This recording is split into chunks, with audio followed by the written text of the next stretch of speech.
Hey, children of God, this is Christy from seatedinhim.com, where we are seated in heavenly places with Jesus Christ. Y'all miss me or not? I miss you guys. I'm so happy to be back. I've been settling into a lot of new things in my life. We will talk about those things later. There are many God stories that go with it all. But for now, I want to talk about something that I hope helps someone. I hope it resonates with you, and I hope that it does a work inside of you tonight and it stops you from what you are attempting to do. Okay, so here it is, because I'm trying. It's a sensitive subject, so I'm trying to figure out how to broach it.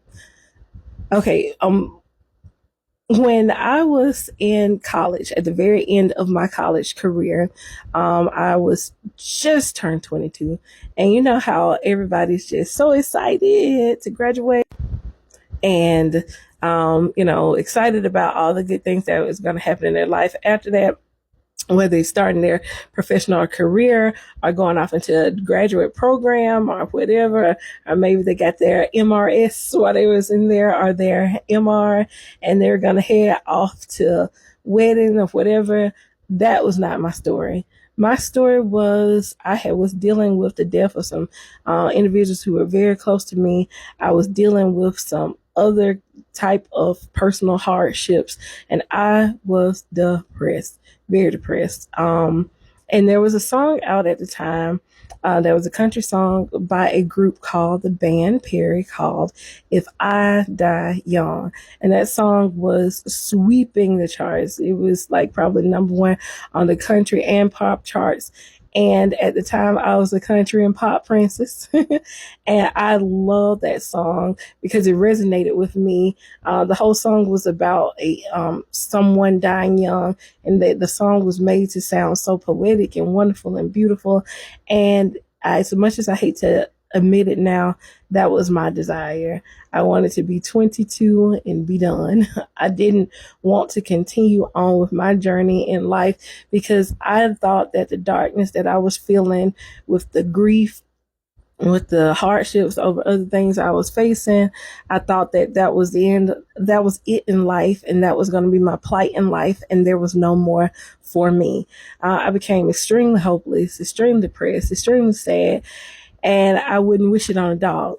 So instead of the graduation time, the week that I graduated, instead of me listening to whatever hopeful song I should have been listening to, I was playing If I Die Young on repeat over and over and over and over again and wishing for that for myself. As sad as that is. Well, the other day, now this is years later, like literally like 2 days ago, I was on YouTube and I was listening to the song If I Die Young, not with intentions of dying young, but I was listening to that song just for nostalgic purposes and also because it's a good song. But I was enjoying it, and I was on YouTube, and you know how YouTube makes recommendations for other videos based on what you're watching. And right next to it, I saw If I Die Young Part 2. And I saw that the date of that video was only a year ago, and I was intrigued and I clicked on it. And I saw that the artist, the lead singer of the group, the female artist, had redone the song, remade the song, just using the chorus. But basically, the entire song was about being happy that she didn't die young because she had time to bloom. And she repeats over and over, I had time to bloom. Instead of where she would repeat in the other songs, I've had enough time in part one. And in the song, she is beautiful. She is happy. She has matured in a really elegant, beautiful way. And then in the video, she's laying in a bed of blooming flowers, and she's visibly pregnant, starting off on a new part of her life that is exciting and happy. And it was so many people in the comments under the video speaking about how part one of that song that came out years ago resonated with them because they wish that they could end it all in their lives.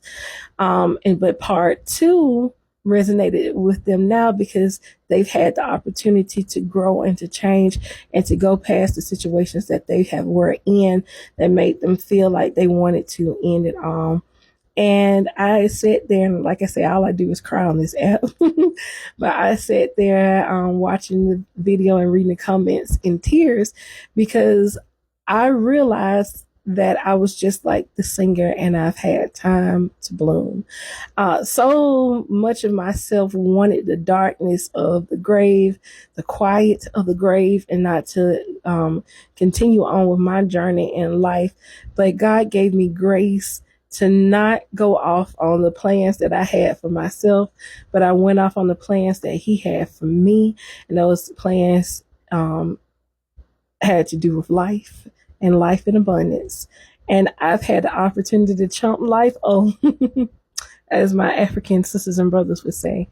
And I have lived past the want of that. I've had the opportunity to live past the things that were making me feel like I wanted to end it all. And this video is for someone who feels like their life is miserable and they're terrible, and in their physical bodies and in their mental capacity, they're feeling like part one of the video. They're feeling like they want to leave a young corpse or maybe even an old corpse, but they don't want to continue on the journey. They just want to end it all now. This message is for you. Give yourself time to bloom. You will reach a day where you will look back on the circumstances that you went through or are going through presently and realize that they were created to build character. They happen for your protection. They happen for your to help you on your purpose and your calling in life. And it's not experience. And it's such a fragile topic, so I don't even know how to broach it. But what I'm saying is, I want you to realize that given time and space, give yourself time and space away from the situation that you're presently in and give yourself time to bloom. Because I've lived, 12 years past that, 11, 12, I don't know how many years past that. And I look back and I hate that I had those feelings. I hate that I didn't celebrate the moment that I was in. I hate that I didn't celebrate myself a graduation as I should have. I hate that I was feeling like ending it all when I was on the cusp of it all. But I've had time to bloom. And I've had time to experience some very wonderful and surprising things in life. And I want you to give yourself the opportunity to do the same. Don't end it. Do not end it. In Jesus' name, don't end it, because God has more for you than ending it now and going to an early grave. He has so much more for you. In an early grave, you could be 99, and if you kill yourself, God might have had 110 in your future. Don't give yourself any earlier than what God has expectations for you. Live it out, and you'll have time to bloom. I encourage you to listen to part 2 of that video and watch it and see how happy she is, how beautifully she's grown in just such a mature way, and know that that can be your story and that will be your story. Hang tight. Don't end it now. Part 2 is coming for you in your life if you just give yourself an opportunity to bloom. Thank you so much for watching, and I hope you have a wonderful day or night.